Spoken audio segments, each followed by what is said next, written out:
Hello, my name is Gary Rochlin. I'm the owner of Blue Sky Energy. And in my episode on the Business Growth Architect, I would like to discuss mentorship and also my insights on directing your energy or your anger strategically in your life and in your business in ways that will benefit you always.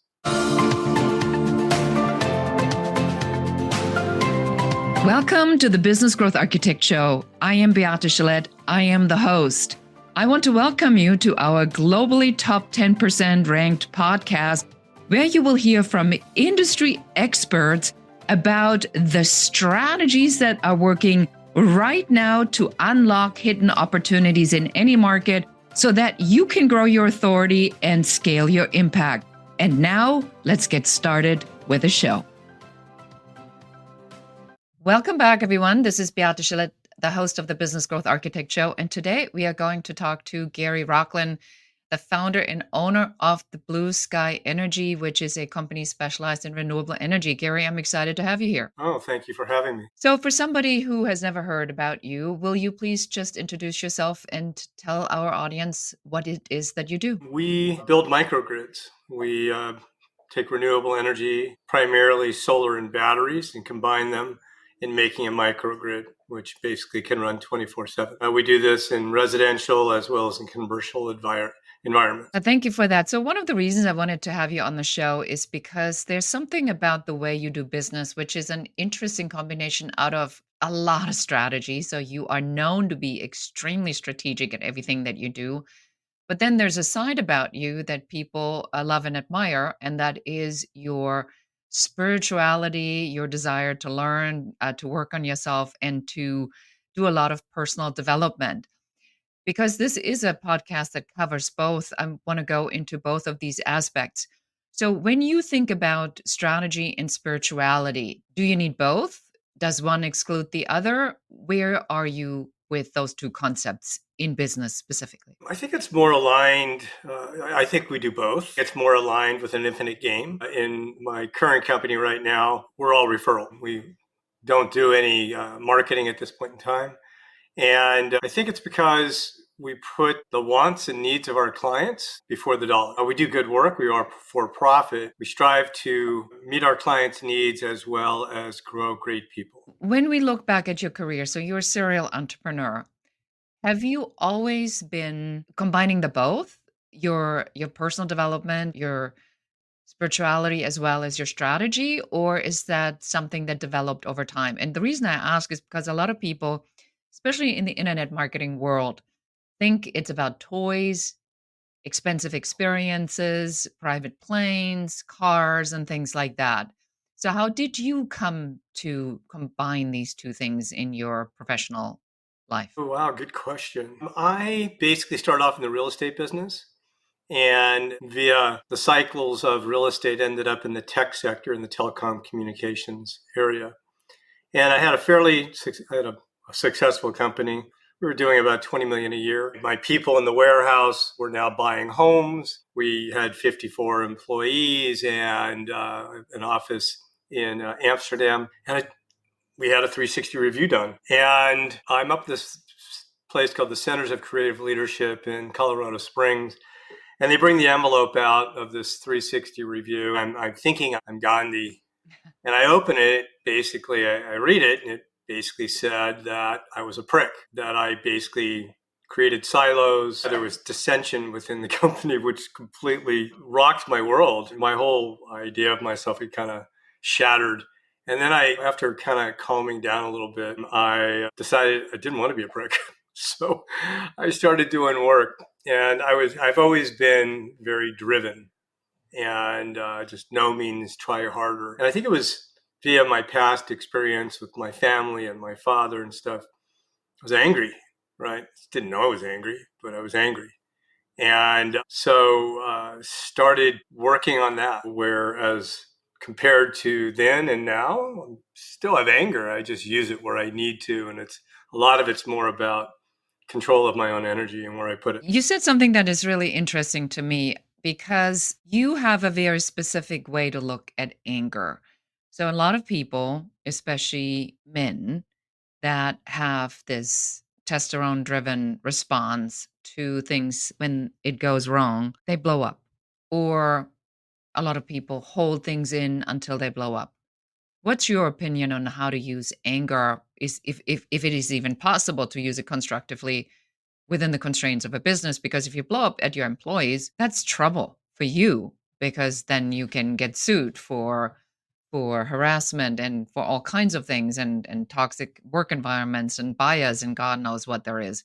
So how do you manage knowing that you have this temper or this anger? I think we really need to get clear for our audience, because a lot of people feel anger is a bad thing. Oh, I think after doing many years of work, I realized or came to the understanding that you have to be worth it for me to give you the energy to be angry at you. I consider now anger, when called upon, I'm happy to use it. It's a tool for me instead of something that look, I'm human. The main thing is trying, it's like a sine wave. You want to stay within the middle of the sine wave and stay out of the extremes.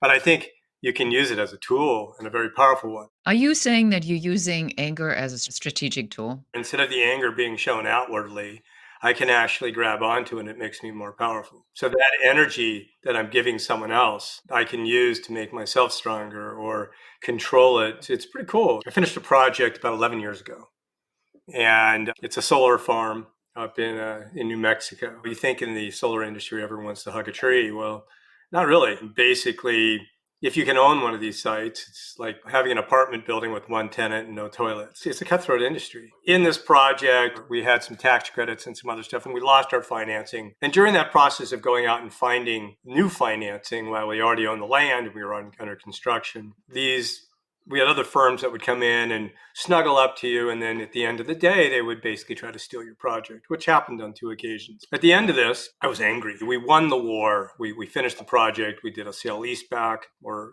in the process of possibly getting it back. Now, I was sitting in front of my kids. They're watching TV, and I'm still fighting. After 3-4 months of this, I'm still fighting the battle. I realized that, whoa, this is a moment. Right? I can't shake it. I think I got so high on the adrenaline of it that I went to this thing called the Hoffman process, which if you want to be taken apart and put back together, it's a pretty good place to do it. Yeah. And in this, I basically was able to really kind of go deep. I had done some work regarding abuse from my father, and basically made me angry. He was a doc. Last thing in the world I wanted to be was a doctor at that point in time. So I became an entrepreneur. I'm not sure which is easier. I was able to actually, through the Hoffman process and understanding patterns and stuff, I was able to actually forgive him, which freed me 100%, I thought. So, and then continued to do more work. During that process, I'm on the board of Entrepreneurs Organization in Los Angeles. It's a great organization. And through that, I started wanting to give back. Currently, the past 2 years, I've run their accelerator program and currently run their mentorship program. And I've been involved in the board, and it's been kind of my way of giving back, which is kind of cool, besides other ways as well. But that's been the main source. I want to just break it down for our listeners. We're really addressing an issue here about entrepreneurship and human nature behavior. I think what you're saying is that we are trained by society to always stay in this perfect lane of no emotion and cool as cucumbers and take all the hits. But you're sharing that it's okay to be angry. You're sharing that it's okay to take the anger and direct it in such a way deliberately. That means that you have to do the work, the personal work, to figure out where this anger is coming from and then learn to control it without it running you. You are kind of running it. Am I understanding this correctly? Absolutely, 100%. I think it also, the one word that we didn't bring into this was being aware, right? Being aware of your emotions, being aware of what you're feeling. And if you have that feeling, then you can do something about it cognitively. So you're, basically in control. If you like negotiation, which I do, you can use it to your advantage. I did it the other day with a contractor kind of going off on a site, and I just walked away. But number one, you're not going to engage. And then when they calm down, then we just had a laugh about it. But I think the awareness and continuously getting to know oneself, and what does that mean? Yes, I mean, it's pretty cool. I think it's also good for those around you, your loved ones as well. This particular wisdom we're talking about, this wisdom of the inner work, the understanding the trauma, the understanding the awareness of what happened, and then the ability to redirect it. So that's one thing. I know that a lot of people that are in your circle consider you the wise guy, and they come to you with all kinds of things of advice. How long does it take for somebody to get themselves once they kind of notice, hey, there's something I may need to look at to get to a point where you have that serenity that you have? How long does it take? I don't know. It was a 15-year journey for me. Um, so, I mean, I guess it really depends on in the individual and the want, right? So I never really kind of stopped working on myself. The giving back has also enabled me, and in running these programs, I really I want nothing more for them to succeed, and I want nothing in return, right? I'm doing it for the sake of helping someone out, which is, I think, rare. I mean, everyone wants to give and expect. And in the people that we've mentored or the people that we've helped start their businesses and get them moving forward, they do the work. But the only thing that I ask is that when the time comes, that they play it forward and not pay it forward, play it forward. There is no monetary value other than giving. And then if they do that and the other people, that these people now do the same thing, it's a ripple effect. People helping people, which is great. I love that. So we will be right back after this quick message and dive into this concept of giving back. Are you looking for the hidden opportunities for you in this market? Or are you simply wanting to figure out what is your unique differentiation factor that makes clients want to work with you and not your competitors? If this resonates, I want to invite you to go to uncoverysession.com and schedule your 15-minute complimentary uncovery session with one of our business growth advisors that will take you through what your number one business growth blocker is, what you can do to remove it, and what your very best next step should be. And now let's get back to the show. Welcome back. Beate Gillette, your host from the Business Growth Architect Show, here with Gary Rochlin from Blue Sky Energy, talking about some concepts around giving back. Now, this giving back idea. So I have a lot of thoughts about this. So I know people that are using it as a kind of like spiritual menu that they want to order. So they go, I'm going to be supporting this cause because I know that the principle of reciprocity, the law of reciprocity, if I give, I get back. How do you look at this law of reciprocity at giving? I don't really look at it that way. I give and I seem to get back, but I have no expectations. I think that we want people to grow. I mean, I want people to thrive. So, like, even in my own company right now, is that if I have someone that I've hired and now they're going to leave us and they're now an electrician, then I've done my job, right? I want them to grow. I want them to thrive. Right. And I think it's kind of aligned with, several of the books that are out there. The Infinite Game, we've been doing kind of the Infinite Game that we didn't know we were doing it. But I think in reading that book by Simon Sinek, it kind of gives you the idea of even in your work being honorable or wanting people to succeed and the message and the passion behind your company to move forward, even when you're gone, or in building sustainable or giving away a solar system for a community center, that then a community center can then move on. And they're also doing outreach and helping people improve. And there's several books. There's another one out, The 15 Steps of Conscious Leadership, The 7 Spiritual Laws of Success. I think all these books can get you to where you're thinking differently. And even if you pick up a kernel out of one at this time, and then you pick it up later, it adds to your toolbox and how to deal with things. I find that absolutely fascinating. We see this a lot in our work. I think you have to be called either through an event, a trigger event, or because you're pushing so hard and you're just not getting there on yourself.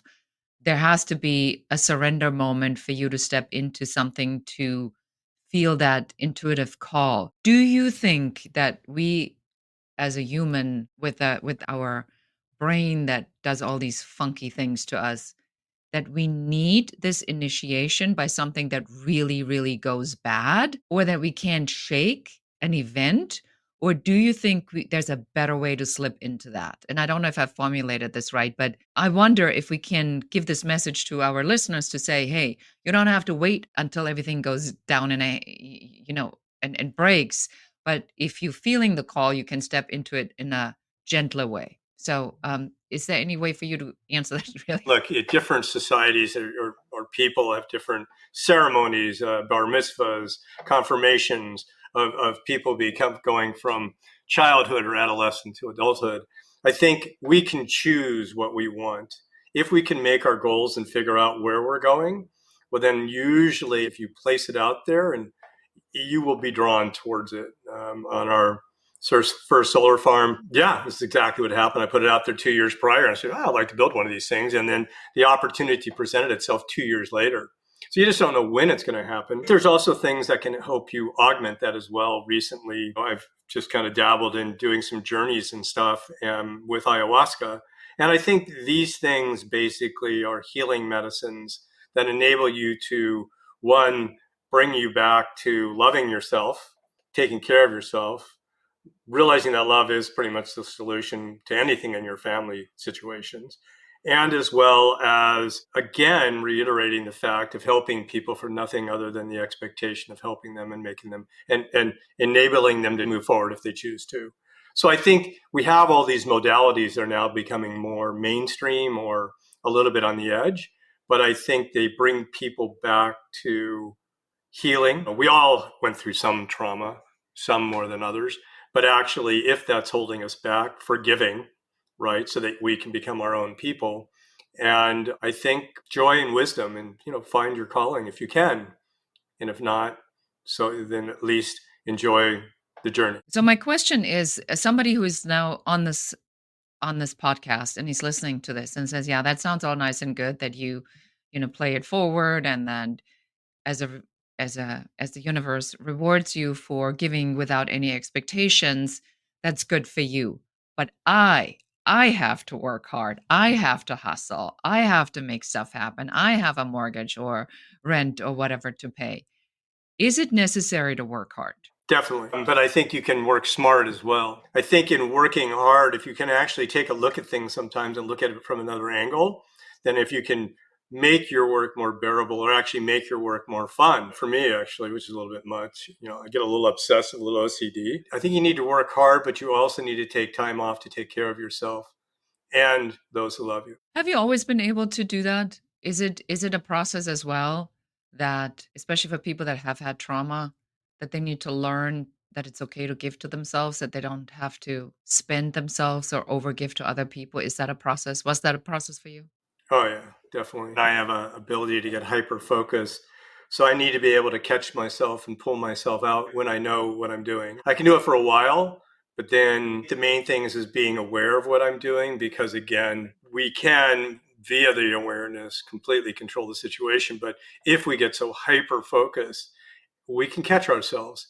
And even if we just take a breath or take two breaths, we can usually bring ourselves back to center. And I'm an A personality. I'm a driver. The saying goes, what you get when you analyze a schmuck, you get an analyzed schmuck.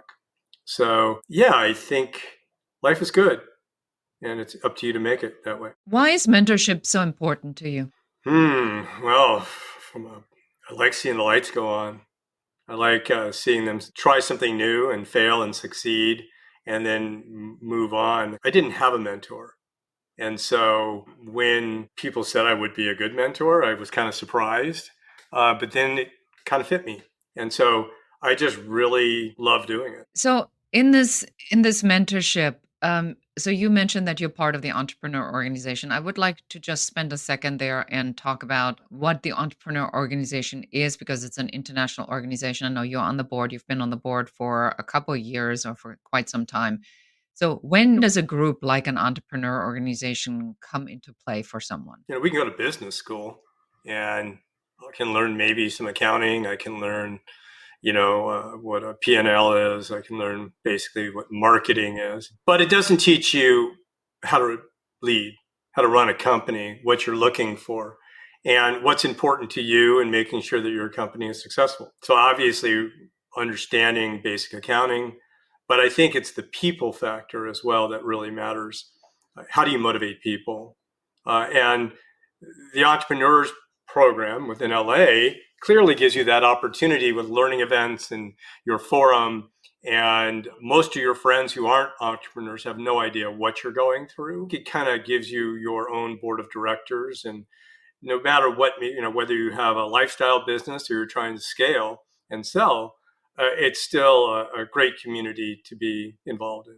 Absolutely. And for full disclosure, I am an accelerator coach in the entrepreneur organization and equally really enjoy shepherding people to the $1 million mark so that they then can become full members and then take advantage of the organization as a whole because it has places all over the world. So now I want to ask you next about what's your spiritual practice? So what do you do to stay in that sense of alignment? I pretty much every morning I make a cup of coffee and I sit down and I meditate for about 20 minutes. That kind of brings me down to center. I think my decisions right now are based off of being fair and non-judgmental. So I try, but again, I'm human. So there's always something that comes up, or I get a feeling that on a client I need to be cautious in the way they're acting. But I think kind of being open-minded on a spiritual basis, even dealing with my guys, I don't really get angry with them, but I certainly ask them what were they thinking when they made the mistake. So I'm trying to get them to think. I want them to succeed. What's your big vision for yourself? My big vision for myself. I would say right now would be doing more pro bono projects. Right now, working on a project down in just helping someone in the Amazon in bringing power to some of the villages. That's a pro bono project. Designing projects for nonprofits and then raising money. I hopefully have the ability to retire in the next 2 years. At least that's what the plan is. But I don't think that means stopping work. It just means doing more of the work that I like. Did you choose renewable energy for a reason? Was this a deliberate choice? And if it was, why? Yeah, I had a telecom company before this, a successful one. We ended up closing it down. I've always been a builder, so I built a house. And during that process, solar panels were starting to becoming more popular. And I was in the garage of the house and I was eating my lunch on the panel, and 2 weeks later I was cooking my dinner with it, and said, "Oh, there's a business here," and I've been involved in this particular business for 15 years. And the previous one, we sold off portions of it and closed portions of it. I was involved in that for 10 years, and before that, it was in building. So, yeah, I think it was a cognate choice. It kind of melded my finance background with a building background and also being very creative. Thank you for that. And so, for somebody who now wants to get in touch with you, where would we send them? You can go to our website at blueskyenergy.solar, and then our contact information is there. Excellent. And what advice would you give to somebody who's now listened to this, who either might be looking for a mentor or might be wanting to be a mentor? How can they get started? Ask for help. There's some programs if you're doing 250,000, between 250 and a million. The accelerator program in Los Angeles or the Valley or EO North are great programs. And also there's other ones around. SCORE. Get a mentor, but just don't be afraid to ask. Excellent. Thank you so much. Well, this has been very enlightening. I appreciate you being on the show and sharing with us some of your secrets on controlling anger and really giving freely without an expectation of return, which really ties into a lot of the spiritual concepts. Do you think, as my final question to you, that when you step into this more spiritual aspect, does it become easier? Yes. You have a lot more patience. You can pause. You can think on the moment. I find that I think faster nowadays than before. You're able to kind of wrap your head around things and figure out where you want to go. So it's kind of awareness with a wide angle lens. Awareness with a wide angle lens. And that's my keyword here to close this interview. Again, thank you so much for being here. All the details are going to be in the show notes. Everyone, thank you so much for your time, for watching or listening to the Business Growth Architect Show. Remember to please share this episode with one other person who needs to hear what we talked about today. And until next time. Thank you for listening to or watching the show. We are so excited that you're here and we are very grateful for you. Now it's our turn to ask you for help. please do share this episode with one other person that needs to hear what we were talking about today. If there's any question you have about business, please do reach out to us and let us know. And don't forget to schedule your complimentary Uncovery session at uncoverysession.com, where one of our business growth advisors will help you to figure out what your number one business growth blocker is in only 15 minutes. And that's it for us today. Until next time.